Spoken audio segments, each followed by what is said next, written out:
Hello student, Kalyani IAS academy के online platform पर आपका स्वागत है। मैं हूं लखन दाइमा। आपको एमपीपीएससी मेंस एग्जाम के लिए सेकंड पेपर का फर्स्ट पार्ट पढ़ा रहा हूं, जिसका नाम है संविधान, शासन व्यवस्था, राजनीति तथा प्रशासनिक संरचना। फ्रेंड, आज मैं आपको पढ़ाने वाला हूं जन आंदोलन के बारे में। तो देखिए, इसका जन आंदोलन का अर्थ क्या है।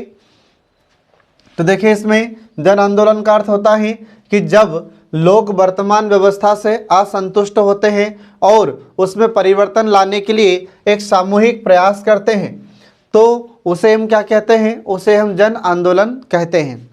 आ रहा समझ फ्रेंड। तो जन आंदोलन क्या है, तो जब लोग वर्तमान व्यवस्था से संतुष्ट नहीं होते हैं, खुश नहीं होते हैं, तो इसमें परिवर्तन लाने के लिए कुछ लोगों का समूह विरोध करते हैं तथा प्रयास करते हैं।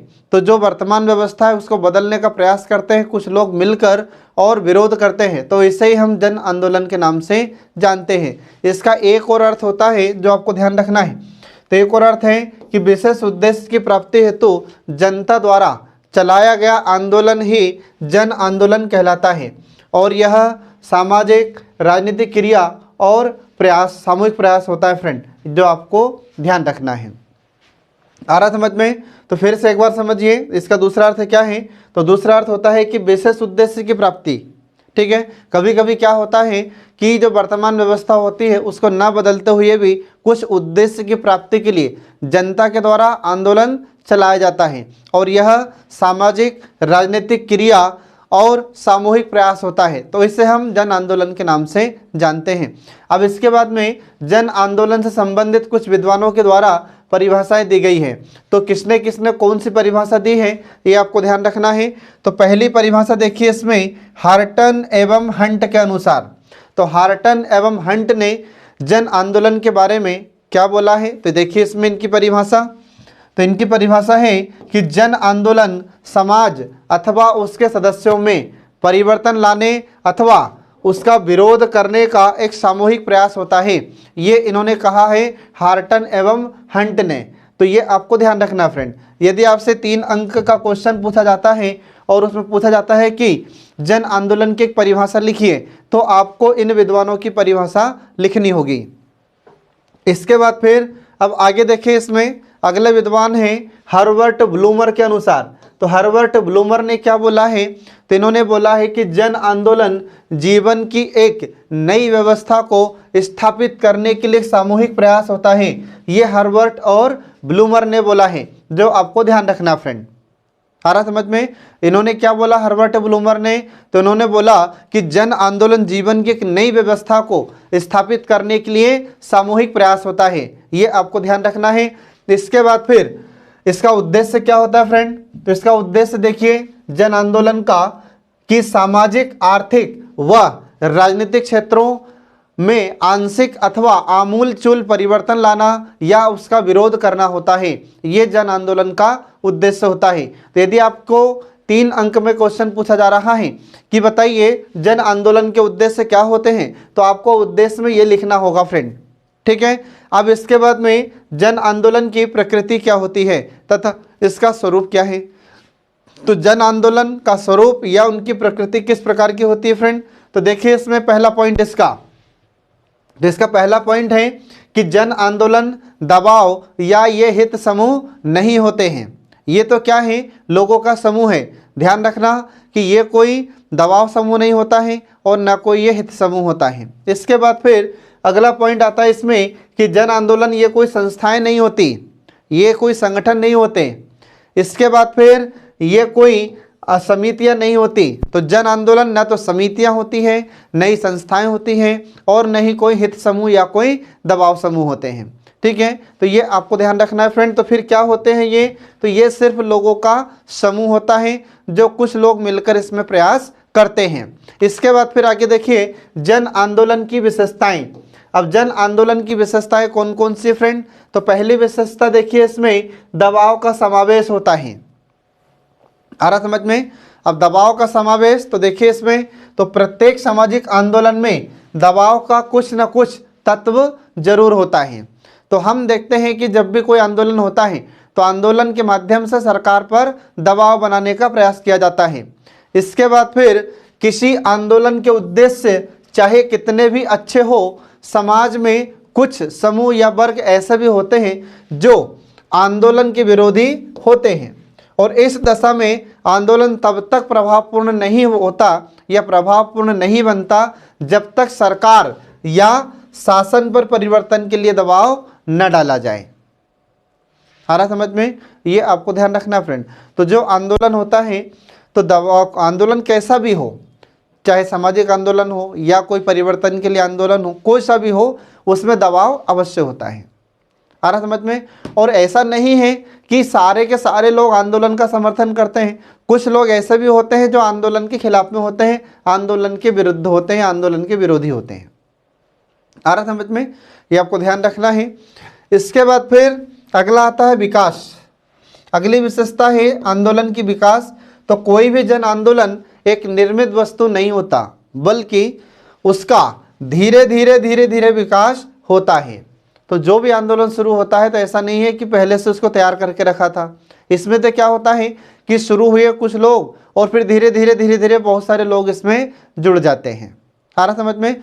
उदाहरण के लिए भारतीय राष्ट्रीय आंदोलन एक दिन या एक घटना की देन नहीं है, वरन उसका एक बहुत लंबा इतिहास रहा है और समय समय पर उसमें अनेक प्रकार के कारकों ने योगदान दिया था। जो राष्ट्रीय आंदोलन भी शुरू हुआ था हमारे भारत में, तो कोई एकदम से इतना बड़ा आंदोलन शुरू नहीं हो गया था, वह तो धीरे धीरे शुरू हुआ और बहुत सारे लोग उसमें धीरे धीरे जुड़ते चले गए। ठीक है, ये आपको याद रखना फ्रेंड। इसके बाद देखिए फिर अगली विशेषता है जन आंदोलन की सुधारात्मक प्रवृत्ति। अब सुधारात्मक प्रवृत्ति ये क्या है? तो जन आंदोलन की प्रकृति प्रचलित व्यवस्था में पूर्ण या आंशिक सुधार लाना होता है। जो जन आंदोलन होता है इसकी प्रकृति क्या है? तो इसकी प्रकृति है कि जो प्रचलित व्यवस्था है उसमें या तो पूर्ण रूप से या आंशिक रूप से सुधार लाना है। इसके बाद फिर जब पुरानी व्यवस्था में दोष उत्पन्न हो जाते हैं तो मूल्य, आदर्श एवं संगठन लोगों की आवश्यकताओं एवं आकांक्षाओं को पूरा नहीं कर पाते, तो उनमें परिवर्तन एवं सुधार लाना जरूरी होता है। ठीक है, तो सुधार लाना यहाँ पर अवश्यंभावी लिखा है, तो अवश्यंभावी का अर्थ होता है कि जो अवश्य होने वाला है। आ रहा समझ में? तो जो पुरानी व्यवस्था है अगर उसमें दोष उत्पन्न हो गए हैं तो उसमें सुधार लाना आवश्यक होता है, इसलिए भी जन आंदोलन किए जाते हैं। आ रहा समझ में? इसके बाद फिर अगला आता है इसमें सामूहिक प्रयास। तो किसी भी आंशिक आंदोलन को, ठीक है, तो किसी भी आंदोलन को जन आंदोलन उसी समय कहा जाएगा जब उसमें समाज के अनेक व्यक्ति शामिल होते हैं। तो किसी भी आंदोलन को जन आंदोलन कब कहेंगे? जब उसमें समाज के लोग शामिल होते हैं, समाज के लोग उसमें सम्मिलित होते हैं, इसीलिए तो उसको सामूहिक आंदोलन कहते हैं या जन आंदोलन कहते हैं। आ रहा समझ में? और एक, दो या कुछ व्यक्तियों द्वारा परिवर्तन लाने के प्रयासों को जन आंदोलन नहीं कहा जा सकता। ऐसा नहीं है कि जन आंदोलन 2 लोगों ने चालू कर दिया, 3 लोगों ने चालू कर दिया, 4 लोगों ने चालू कर दिया तो उसको हम जन आंदोलन कहने लगे, ऐसा नहीं है। इसमें समाज के कई वर्ग, बहुत सारे लोगों को शामिल होना पड़ता है, अनेक व्यक्तियों को इसमें शामिल होना पड़ता है, सम्मिलित होना पड़ता है, तब इसे जन आंदोलन कहा जाएगा। और ये जब लोग, सारे लोग इसमें मिलकर प्रयास करते हैं तो उसे ही सामूहिक प्रयत्न कहते हैं। इसके बाद फिर अगला आता है नियोजित प्रयत्न। जन आंदोलन के लिए निश्चित योजना बनाई जाती है। जो भी आंदोलन चलाया जाता है तो ऐसा नहीं जिसको जहाँ से लगा वहीं से शुरू हो गए, इसके पहले योजना तय होती है कि क्या करना है हमें। ठीक है, कब से कब तक आंदोलन चलाना है, कब से कब तक हमें अपनी मांग को बनाए रखना है, तो इसके लिए पहले योजना तय की जाती है और विभिन्न चरणों में उसे पूरा करने का सामूहिक प्रयास किया जाता है। ठीक है, जब इसकी योजना बन जाती है तो उसके बाद इस आंदोलन को विभिन्न चरणों में पूरा करने के लिए प्रयास किया जाता है। और इसके बाद अनियोजित प्रयत्नों के आधार पर जन आंदोलन को अधिक समय तक संचालित नहीं किया जा सकता। यदि कोई भी आंदोलन चलाना है तो उसके लिए एक योजना बनाना जरूरी होता है। बिना योजना बनाए यदि आंदोलन चलाते हैं तो यह ज़्यादा समय तक नहीं चल पाता है। ठीक है, जो आपको ध्यान रखना फ्रेंड। अब देखिए फ्रेंड, इसमें परिवर्तन का एक स्वरूप, तो जो आंदोलन होता है वह परिवर्तन का एक स्वरूप ही होता है। तो जन आंदोलन का समाज में परिवर्तन लाना या परिवर्तन का विरोध करना होता है। आ रहा समझ में? इसका अर्थ क्या है? तो जो पुरानी व्यवस्थाएं चली आती हैं तो उसमें परिवर्तन के लिए विरोध किया जाता है, या फिर सरकार कोई परिवर्तन करना चाहती है और जनता उससे संतुष्ट नहीं है, तो ऐसे स्थिति में भी आंदोलन किया जाता है। और जब कोई आंदोलन सफल हो जाता है तो वह अपने लक्ष्यों के अनुरूप समाज में परिवर्तन लाता है, और इस प्रकार आंदोलन के द्वारा समाज में वांछित परिवर्तन लाने का प्रयत्न किया जाता है। इसके बाद फिर अगला आता है निश्चित उद्देश्य। तो प्रत्येक जन आंदोलन का कोई ना कोई एक निश्चित उद्देश्य अवश्य होता है, और यही उद्देश्य तय करते हैं कि आंदोलन की दिशा क्या होगी और जिन तरीकों से आंदोलन को आगे बढ़ाया जाएगा। अतः इन उद्देश्यों की प्राप्ति के लिए ही लोग संगठित एवं जागरूक होकर प्रयत्न करते हैं, प्रयास करते हैं। ठीक है, ये आपको ध्यान रखना फ्रेंड। इसके बाद फिर आगे देखिए, इसमें अगली विशेषता है विचारधारा। तो जो जन आंदोलन होता है तो प्रत्येक जन आंदोलन के पीछे कोई ना कोई एक विचारधारा अवश्य होती है, और विचारधारा मूल्यों, मतों एवं प्रवृत्तियों का एक संगठन होता है, और विचारधारा ही जन आंदोलन के लक्ष्य एवं साधन निर्धारित करती है। ठीक है, इसके बाद फिर अगला आता है अनौपचारिक संगठन। ठीक है, तो प्रत्येक जन आंदोलन का एक अनौपचारिक संगठन होता है। अनौपचारिक संगठन का अर्थ है कि जिसमें कोई नियम कानून कायदे नहीं होते हैं। आ रहा समझ में। इसके बाद फिर इस संगठन के द्वारा ही जन आंदोलन के लक्ष्यों को प्राप्त करने की योजना बनाई जाती है और साधन जुटाए जाते हैं, धन एकत्रित किया जाता है तथा लोगों को समय समय पर दिशा निर्देश दिए जाते हैं। आ रहा समझ में। तो ये कुछ विशेषताएं थी जन आंदोलन की जो आपको ध्यान रखना है फ्रेंड। ठीक है, तो एग्जाम में आपसे आंदोलन की विशेषताएं 5 अंक में पूछी जा सकती है।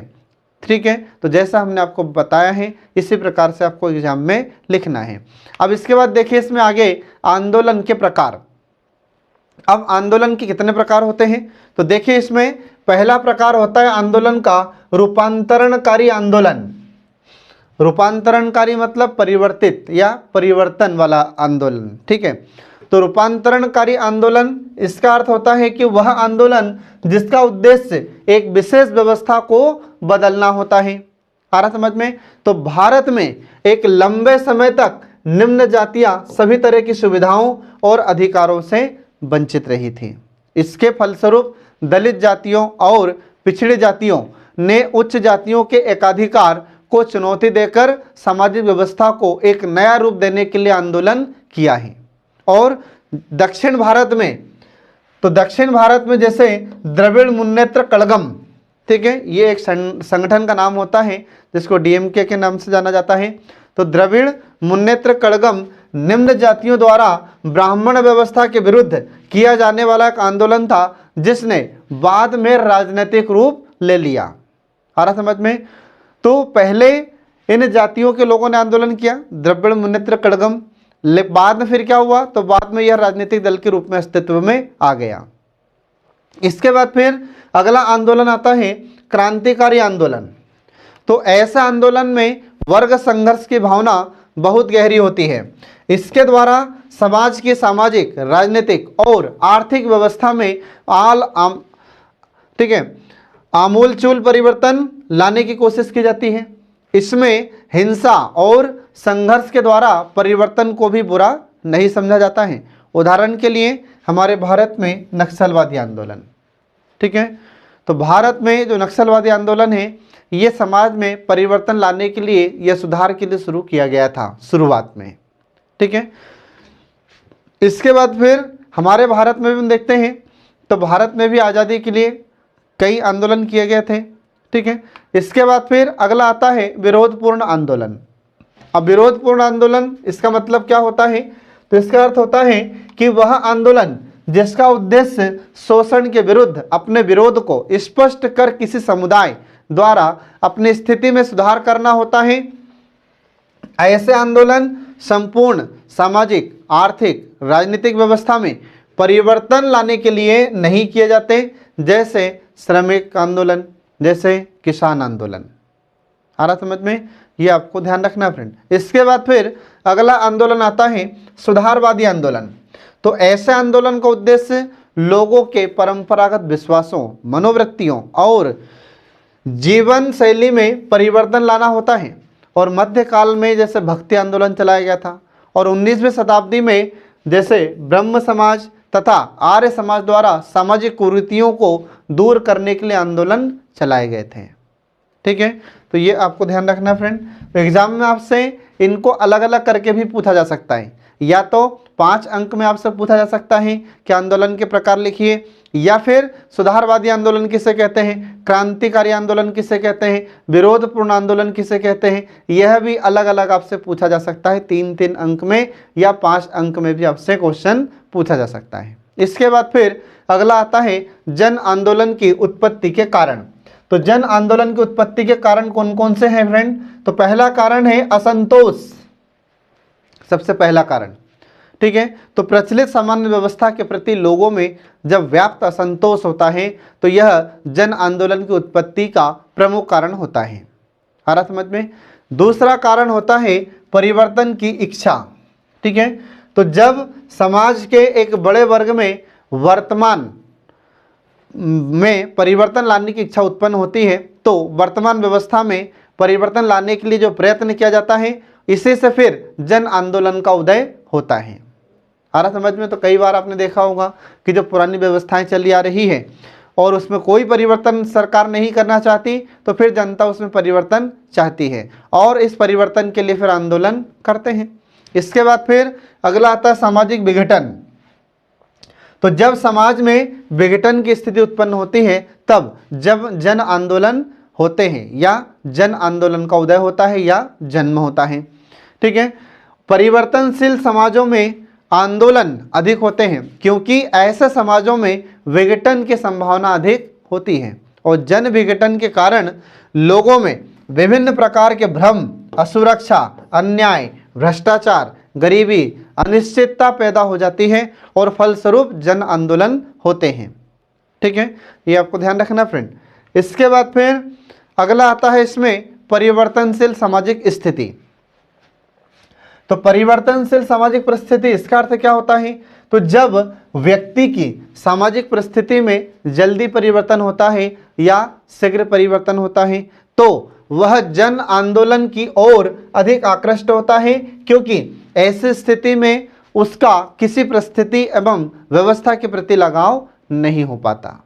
इसके बाद फिर अगला कारण आता है कि व्यक्तिगत समायोजन न हो पाना। ठीक है, तो ऐसे व्यक्ति जो प्रचलित व्यवस्था में पूरी तरह समायोजित नहीं हो पाए हैं, जो जीवन में असंतुष्ट हैं, जिन्हें उचित पद प्राप्त नहीं हो पाया है, ऐसे लोग भी जन आंदोलन को बढ़ावा देते हैं। अनेक व्यक्ति तो अपनी भावनात्मक संतुष्टि के लिए ही जन आंदोलन के सदस्य बन जाते हैं। इसके बाद फिर अगला आता है इसमें कारण गतिशीलता। तो गतिशीलता के कारण केवल सामुदायिक नियंत्रण ही कमजोर नहीं होता, बल्कि भूतकाल में समूह से मानसिक लगाव था वह भी समाप्त हो जाता है। और यह स्थिति तब होती है जब जन आंदोलन में सहायक होती है, और जहां गतिशीलता की दर अधिक होती है वहां जन आंदोलन अधिक होते हैं। इसका अर्थ क्या है फ्रेंड?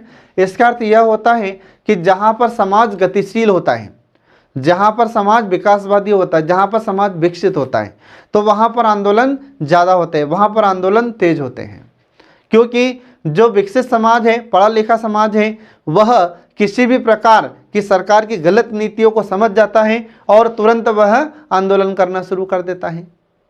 आ रहा समझ में?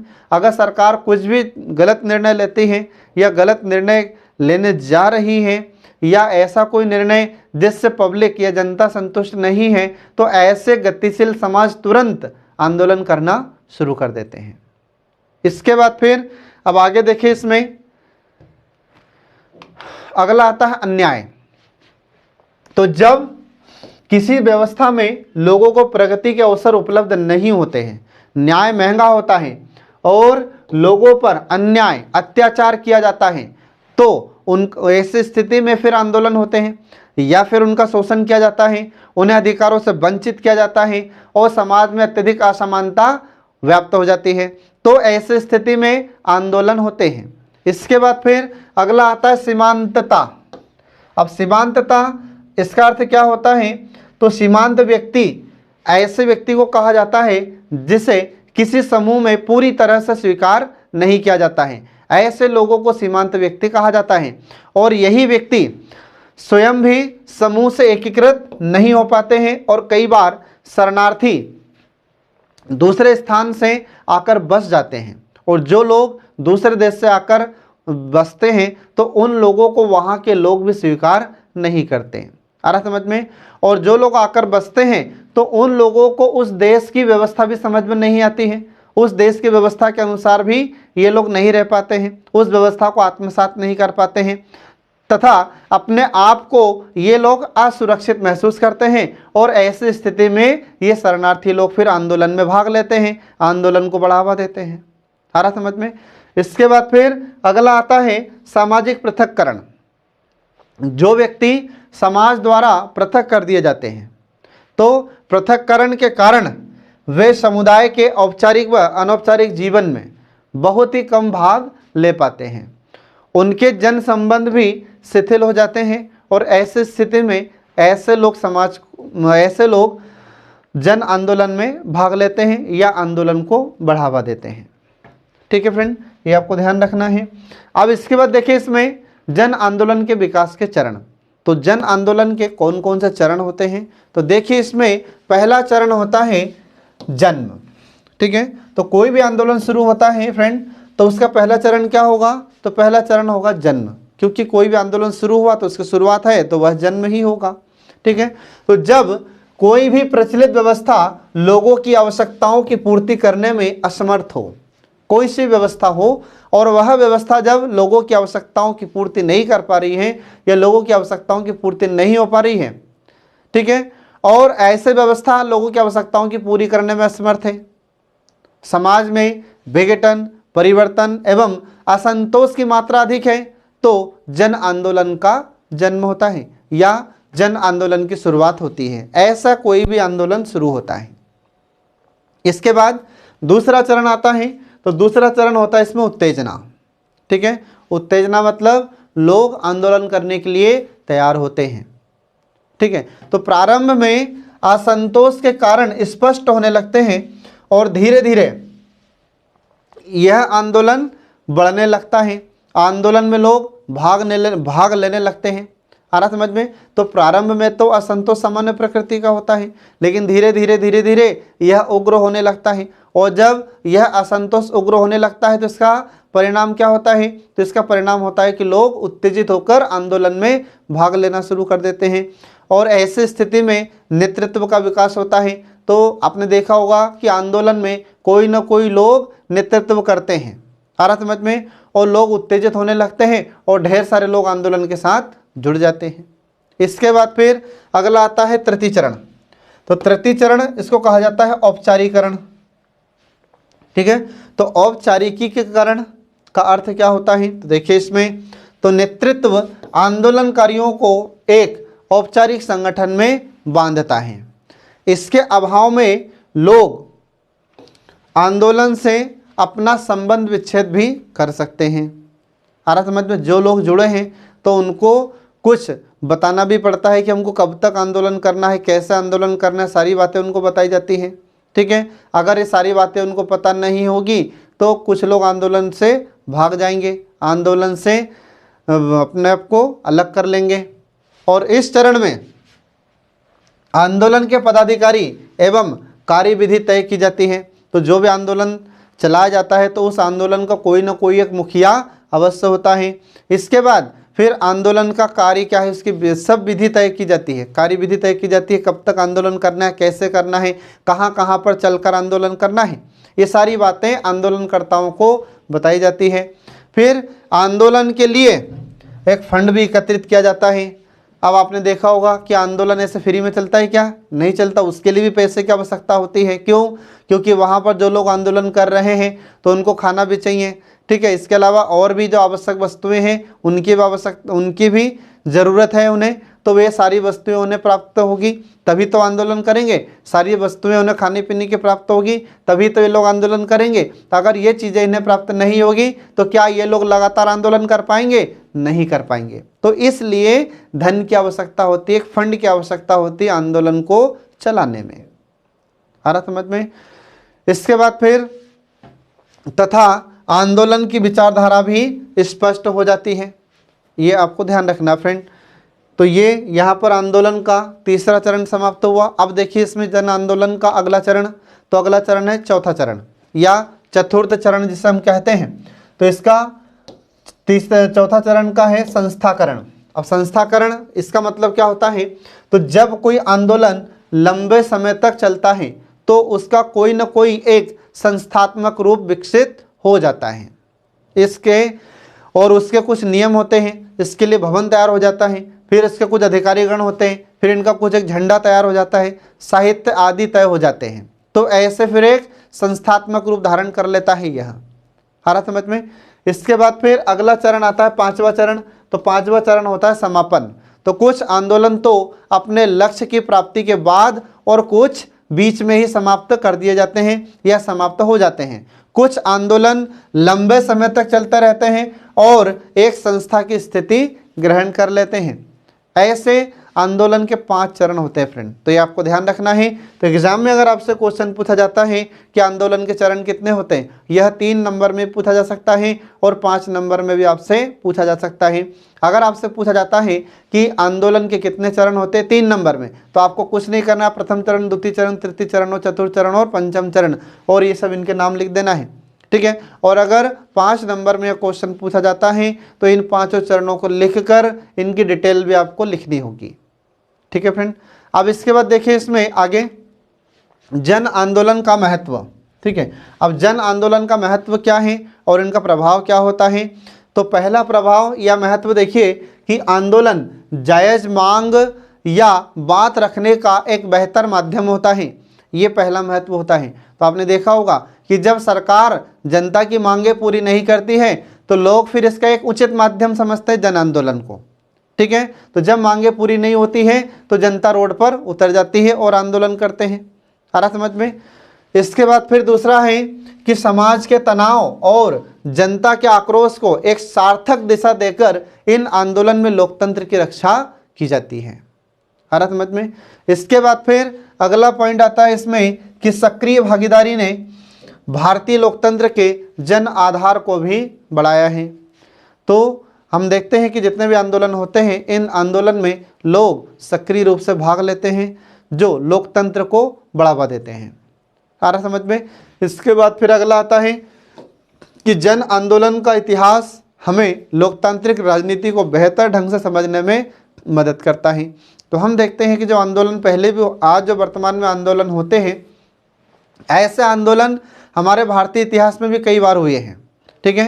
तो हमारे भारत में जब कई बार ये आंदोलन हुए हैं तो उन आंदोलन से भी हमें कुछ न कुछ सीखने को मिलता है या कुछ न कुछ समझने को मिलता है। आ रहा समझ में? इसके बाद फिर इसी से हमको हमारी भारतीय राजनीति के बारे में भी समझ आता है और इन आंदोलनों का उद्देश्य दलीय राजनीति की खामियों को दूर करना होता है। आ रहा समझ में?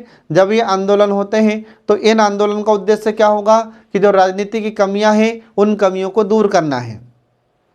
इसके बाद फिर अगला है कि ये देश की लोकतांत्रिक राजनीति का अहम हिस्सा होता है।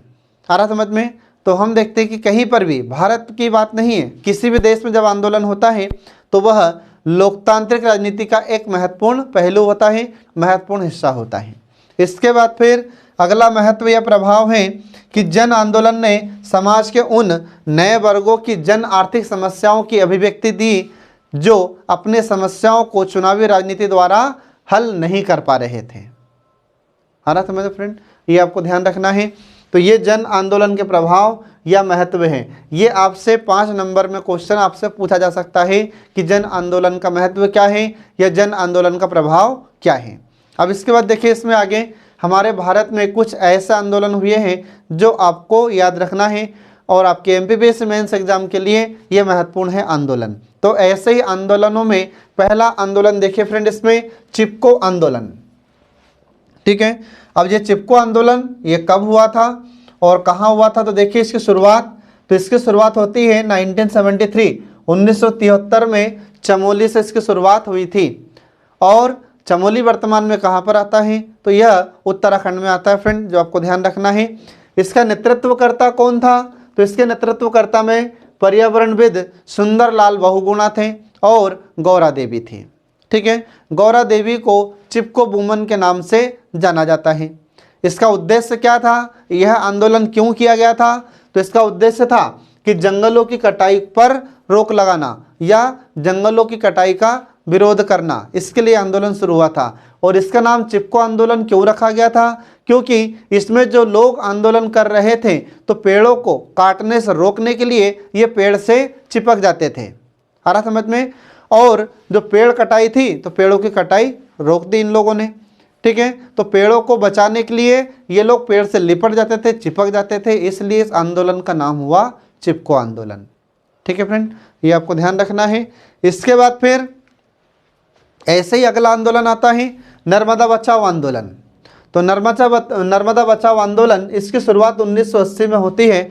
और इसके नेतृत्वकर्ता कौन कौन है, तो इसके नेतृत्वकर्ता में महत्वपूर्ण नाम आता है मेधा पाटकर का, अनिल पटेल का, बाबा आमटे का। ये कुछ महत्वपूर्ण नेतृत्वकर्ता हैं जिनके नाम आपको ध्यान रखना फ्रेंड। अब इस नर्मदा बचाओ आंदोलन का उद्देश्य क्या है, तो इसका उद्देश्य होता है कि बांध को रोककर पर्यावरण विनाश तथा इससे लोगों के विस्थापन को रोकना है। ये इसका मूल उद्देश्य है नर्मदा बचाओ आंदोलन का।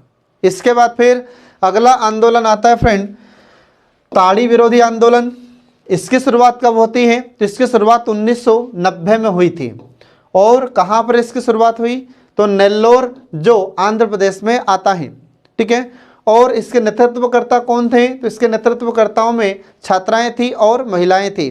तो इन्होंने यह आंदोलन क्यों किया था, क्योंकि आंध्र प्रदेश में लोग शराब पीकर, ताड़ी पीकर हिंसा को बढ़ावा दे रहे थे, मारपीट करते थे।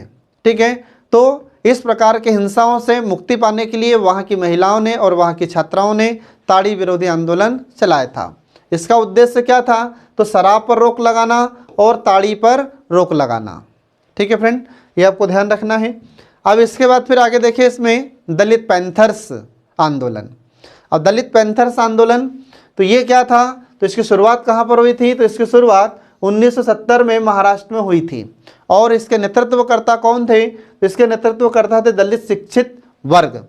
अब दलित शिक्षित वर्ग था तो इसका उद्देश्य क्या था, तो दलित वर्ग का उत्थान चाहते थे। तो जो दलित वर्ग था उसके साथ भेदभाव होता था। ठीक है, अनुसूचित अनुसूचित जाति होती है तो उसके साथ भेदभाव होता था। ठीक है, तो उसके उत्थान के लिए, उसके विकास के लिए ये दलित पैंथर्स आंदोलन चलाया गया था। हालांकि फिर बाद में यही दलित पैंथर्स आंदोलन दलित पैंथर्स संस्था के रूप में स्थापित हो गया था। इसके बाद फिर अगला आता है जेपी आंदोलन। तो जेपी आंदोलन को ही संपूर्ण क्रांति के नाम से जानते हैं। अब संपूर्ण क्रांति कहिए या जेपी आंदोलन कहिए। ठीक है, तो इसकी शुरुआत कब होती है, तो इसकी शुरुआत 1974 में हुई थी। और कहाँ पर यह आंदोलन शुरू हुआ था, तो बिहार में। ये आपको ध्यान रखना फ्रेंड। और इसके नेतृत्वकर्ता कौन थे, तो जयप्रकाश नारायण ये इसके नेतृत्वकर्ता थे। तो जयप्रकाश नारायण के नाम पर ही इस आंदोलन का नाम रखा गया है जेपी आंदोलन। और इसका उद्देश्य क्या था, तो इसका उद्देश्य था भ्रष्टाचार के विरुद्ध या भ्रष्टाचार से मुक्ति। ठीक है, तो भ्रष्टाचार के खिलाफ यह आंदोलन चलाया गया था, ये आपको ध्यान रखना फ्रेंड। इसके बाद फिर अगला आंदोलन आता है जन लोकपाल बिल भ्रष्टाचार विरोधी आंदोलन। ये तो आप जानते ही हैं, बहुत प्रसिद्ध आंदोलन था ये। तो इसकी शुरुआत कब होती है, तो इसकी शुरुआत 2011 में दिल्ली में हुई थी। और इसके नेतृत्वकर्ता कौन थे, तो इसके नेतृत्वकर्ता में अन्ना हजारे का नाम आता है। ये आपको जरूर याद रखना फ्रेंड।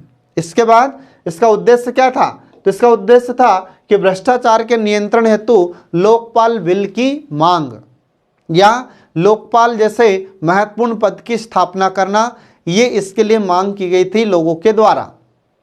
इसमें बहुत सारे लोगों ने भाग लिया था फ्रेंड। ठीक है, इसके बाद फिर अगला आता है सेव साइलेंट वैली आंदोलन। अब ये साइलेंट वैली कहाँ पर है, तो केरल में आता है साइलेंट वैली, आपको ध्यान रखना है। तो ये किस लिए शुरू किया गया था यह आंदोलन? तो यहाँ पर साइलेंट वैली नामक स्थान पर या क्षेत्र में जंगलों की कटाई की जा रही थी। तो उस जंगलों की या वनों की या पेड़ों की कटाई रोकने के लिए यह आंदोलन किया गया था। तो इस साइलेंट वैली के जंगलों को, वन को बचाने के लिए जब आंदोलन किया जाता है तो इसीलिए इसका नाम हुआ सेव साइलेंट वैली आंदोलन। इसकी शुरुआत कब होती है? तो इसकी शुरुआत 1970 के दशक में हुई थी।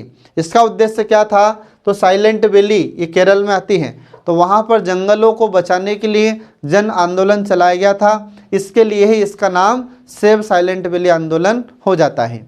तो फ्रेंड, आपसे ये 3 नंबर में भी क्वेश्चन पूछा जा सकता है और 5 नंबर में पूछा जा सकता है और 11 नंबर में भी पूछा जा सकता है। तो 3 नंबर में कैसे पूछेगा? तो इनमें से किसी एक आंदोलन का नाम दे देगा। 5 नंबर में कैसे पूछेगा? तो पूछा जाएगा कि भारत में कुछ महत्वपूर्ण आंदोलन के नाम लिखिए तथा उनका वर्णन कीजिए। तो 5 नंबर में आपको ये 2, 3, 4 जितना भी आप लिख सको उतने आंदोलन का नाम लिखना है। 11 नंबर में कैसे पूछेगा? तो 11 नंबर में पूछेगा कि जन आंदोलन क्या होते हैं, इनकी विशेषताएं क्या होती हैं, इनके कारण क्या होते हैं। आ रहा समझ में? ये इसके बाद फिर कुछ पूछ सकता है कि कुछ महत्वपूर्ण आंदोलनों का भी वर्णन कीजिए। तो ऐसे सबको सम्मिलित रूप से वह आपसे एग्जाम में पूछ सकता है आयोग। ठीक है फ्रेंड, तो ये आपको ध्यान रखना है। तो इस प्रकार से आज का हमारा यह टॉपिक समाप्त होता है। तो शीघ्र ही हम आपके लिए लेकर होंगे अगला वीडियो। तब तक के लिए पढ़ते रहिए और देखते रहिए हमारे कल्याणी आईएएस एकेडमी के सभी वीडियोस जो आपको एमपीपीएससी मेंस एग्जाम में सफलता दिलाने में महत्वपूर्ण भूमिका निभाते हैं। Thanks for watching.